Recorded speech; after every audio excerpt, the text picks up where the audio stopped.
Hi, Mr. Sanchez. I'm here in the auto shop. Today I'm going to show you how to change a tire on the tire machine. So the first thing that we want to talk about are some of the parts of the tire machine.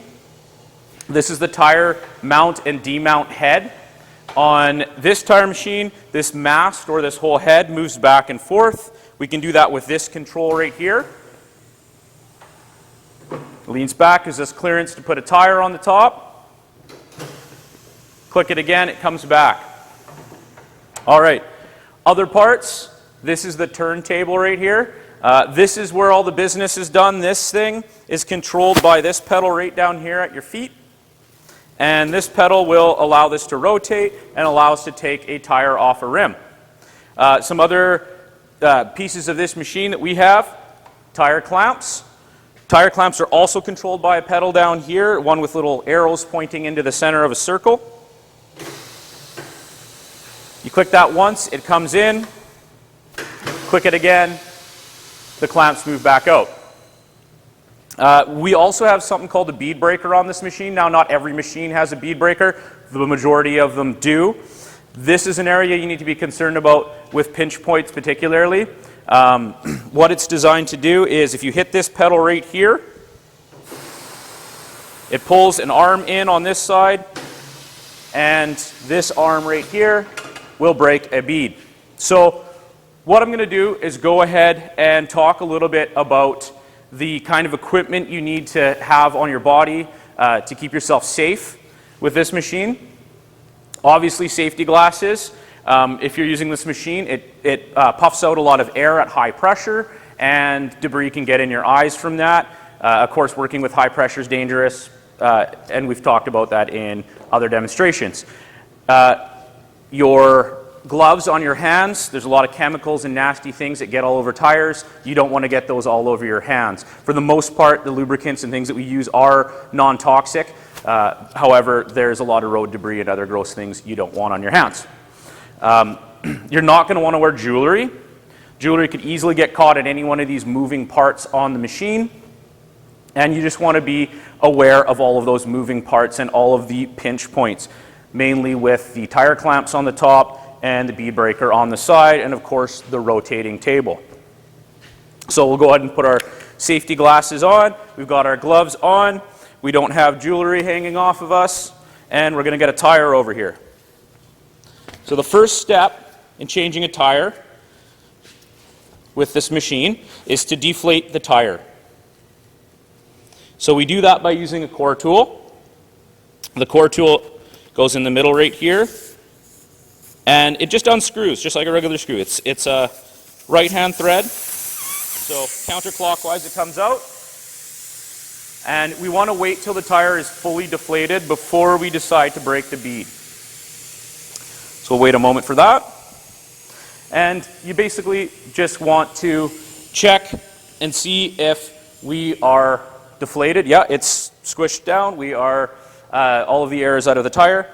Put your cap and your valve core in some safe spot where you know that it is located. Move the tire over to the machine. And what we're aiming for here is we're aiming for the blade of the bead breaker right here, right where the rubber of the tire contacts the steel area of the rim. That is called the bead. Once we have it in that position, we're going to hold it steady while we do this, but we're going to press the bead breaker control, which is this one right here, that has a little arrow pointing in with a blade. Hold on to the tire.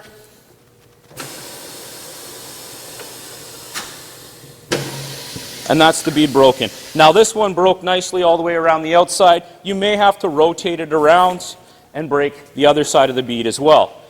You always want to do front and back sides of the beads, otherwise this tire will not come off the rim.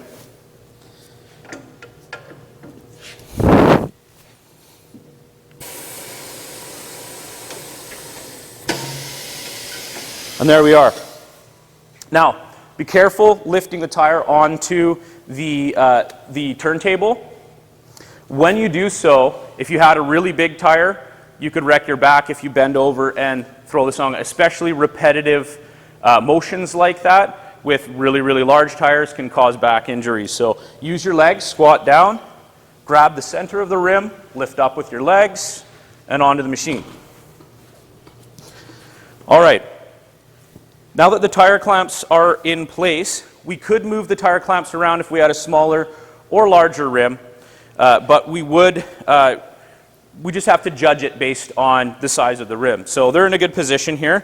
We're going to take the center here and relieve a little bit of pressure and let the rim clamp slide across. You want to be careful that they don't grab the tire, squeeze the tire in. So here's the control here for the rim clamps. And this might take a couple tries to get it on. You're going to want to check underneath and just make sure that your rim clamps have hit all of their spots. Yes, they have. Now, important thing to note, when you are changing tires, check your rim size, check the tire size. These two things need to match. If you throw a tire that is, let's say, a 16.5-inch tire, which exists, onto a 16-inch rim, it may go on. When you inflate it, it may explode. So there's a lot of hazards with inflating tires and using this tire machine. That is probably the most common one. So before we get going on taking this tire apart, I'm going to talk about the trajectory zone. Trajectory zone is this area at the top of the tire. If a tire explodes and lets go, that is the area you would be standing in that would result in serious injury or death. So we don't want to lean over a tire when we're changing it ever. We want to stand away from it when it's being inflated or deflated. With the air out of it, it is safe, however. Going ahead here, what we're going to do is remove the tire weights around the edge. Now, that's a good idea for a number of reasons. One of the major ones being we don't want to, when the tire head comes around for demounting this tire, we don't want to drag a rim all the or a weight all the way around the edge of the rim. That would cause some damage, some scratching, may bind up with the machine. We don't want any of that to happen. All right. So some of the controls here with the head. As I said, we could move it back and forth with this control here. We didn't need to do that because we've got a smaller tire today. But we've got the tire mount, demount head moves up and down on this spring. And we want to lock that into the edge of the rim. There's also a little hydraulic valve or pneumatic valve right here. And when you hit that valve, it locks this head in place so that it doesn't move around anymore. So we lock it in place on the edge of the rim, press that in place, and it locks and stays in place. That's where we want it. All right? Next thing that we're going to do is we are going to pick up our tire iron. Tire irons are always in the side of the machine down at the bottom there. And we're going to stick this down the side of the bead right here and lock it underneath the top bead. Pull the top bead over. Okay? That's the first step. You can remove your tire iron or you can leave it in there if there's space, but I recommend removing it if you've been able to pull it over the top of the tire head. Now that we're in this position, we are going to use the rotation feature here on the side. And as you can see, it's pulling the tire bead up over the bead of the rim. And you're left with this situation right here, okay? With the top bead off of the rim and it loose. We're going to do the exact same thing, but we're going to hook the bottom bead this time over the top. What I recommend doing at this stage, just to help you out, is to grab this top bead, pull it back until you feel that it's all the way, this bottom part is all the way in something called the drop center, which is a low part of the rim. And you'll know because it'll kind of pop back towards you. Keep pressure, walk around, hook the tire iron underneath the bottom rim over top of the tire change head, exactly like you did before. Press down. And in this case, it does often help to have the tire iron in place with the bottom rim.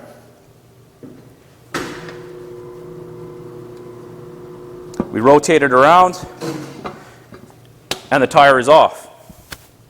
All right. One of the things I wanted to point out safety-wise is keeping clutter off the ground. A lot of people will throw their tire irons on the ground, throw tires on the ground. Maybe they're changing 4 or 5 tires at once. All of those things on the ground are a tripping hazard. As well, you want to work somewhere that is well lit, like I am today, so you can see what is going on around you.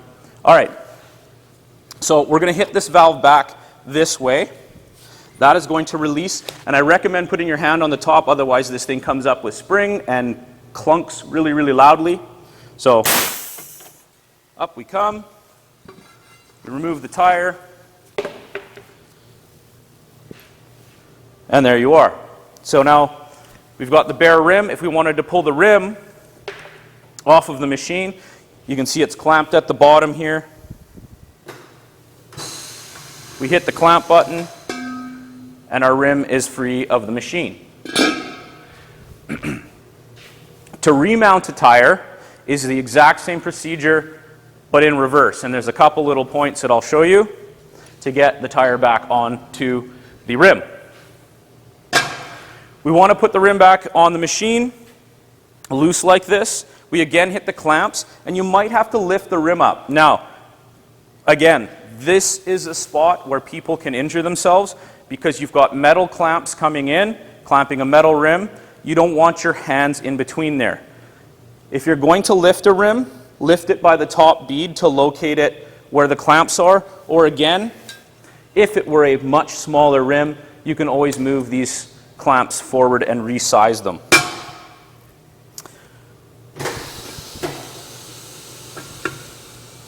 The rim is clamped in place. So reverse order, we're going to roll our tire over. And as we talk about in the tire unit, you're going to have to figure out whether there's an outside of the tire, an inside of the tire, whether it's directional. Pay attention to that stuff.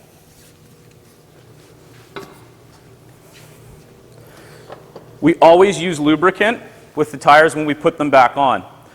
Not doing this will result in damage to the beads. Okay?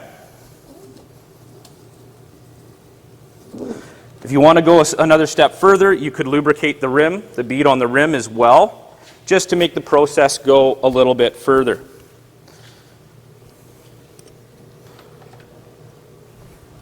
All right. Tire goes back on. The way that we do this, we force it into the drop center down here so that it's sitting halfway onto the bead. But first, we're going to have to lock our tire head in place. So, to do so, remember, we push down on the spring, we use our valve, lock that in place, okay? Again, tire on, and this is how you're going to have to do it in the shop. If you're putting one back on, tire on, thread it through, tire head on the rim. And that's a really common spot where some folks get lost. Okay? So around this side, we're going to kind of do reverse.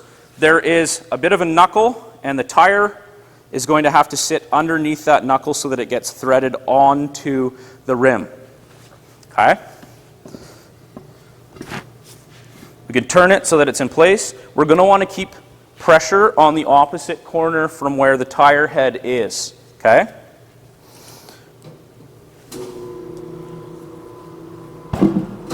That's the first bead on. The next thing that you're going to want to do, again, and this might be easier to see from this side with this bead, is the exact same thing. We're going to thread it underneath. Now, this top bead, when you're installing a tire, is much harder than the bottom bead. The bottom bead is often the easiest one. We're going to take our tire iron. We have threaded this onto the tire head, the inside of the bead, of the top bead, and we're going to sort of push around. And one of the tricks I use with these, we could just put pressure here and rotate it, but I find using a tire iron to lock it underneath the bead like this and pressure at the same time really helps out getting these on, especially if it's a really stiff beaded tire. So again, the rotation function, and watch where you're walking so you don't trip.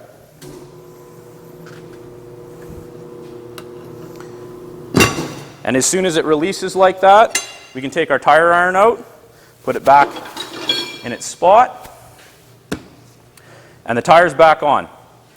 Final step for this tire, it remains clamped. This is very important. It remains clamped on the machine when it is airing up. The reason why is if a tire explodes, it will remain in this area. It won't send any pieces of rim or pieces of tire or anything in another direction to injure you or somebody else. We're going to take our air chuck, okay? Got a pressure gauge on this side to tell us how many PSI. Normally in the shop, if we don't know the pressure of a tire, there normally are specifications on the inside of the door. If we don't know one, we inflate them to 32 PSI, which is a safe rating for the majority of passenger tires. So we press down on the little clamp here, okay? Clip it on so that it's not going to move. We stand away from the tire. We do not lean over the tire. And before I start here, because it gets a bit noisy, there are two functions to this. There's a pedal down the side here. If I press on it, it will inflate the tire. If I press down harder, it will do something called a bead blast.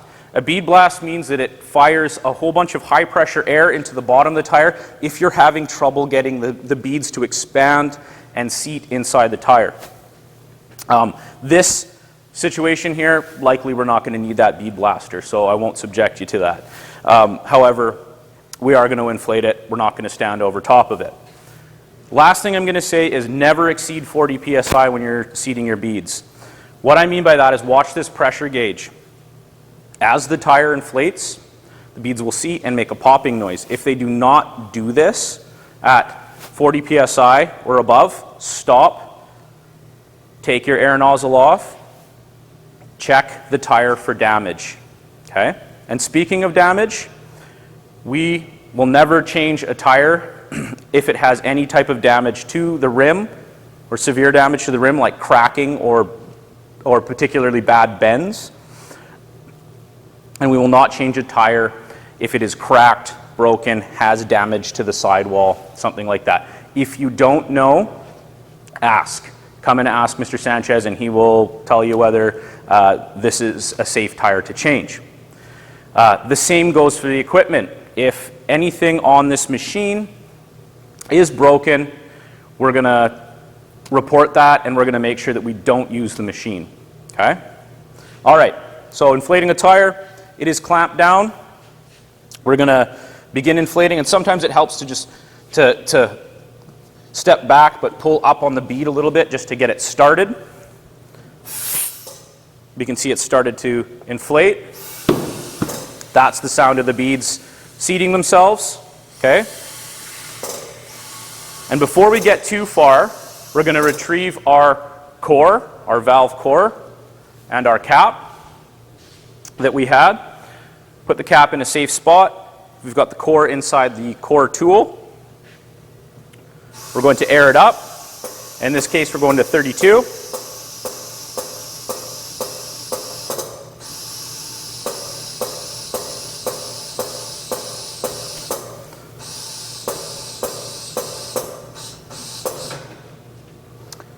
We're going to remove the nozzle, place the core inside, tighten it down, place the air nozzle back in its spot beside the gauge here. Okay? And if we needed to, we could check it again, double check. It is at 32, yep. Place our cap back on. And we're now going to remove it. How we're going to remove it, it is still stuck on the clamps here. We are going to hit our clamp button here, which is in the down position right now. The tire may pop up like that, so just be aware, don't let it bounce off the turntable and onto your feet. Again, get ready, lift with your legs. Tire goes back down on the ground. And that's it. The tire's been changed.